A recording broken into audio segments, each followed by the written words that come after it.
Hello guys, in this video I am going to show you how to set the language in the Duplo World application.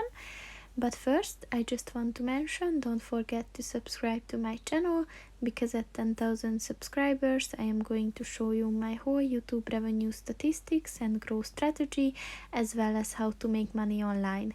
Let's jump into it. First of all, open the application on your phone.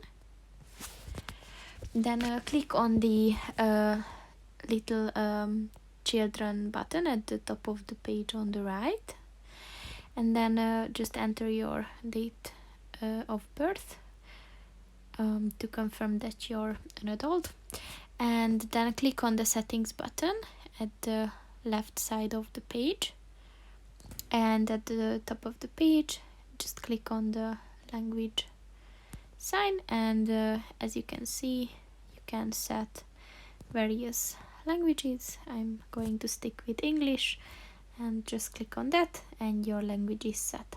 So that's pretty much it for this video, guys.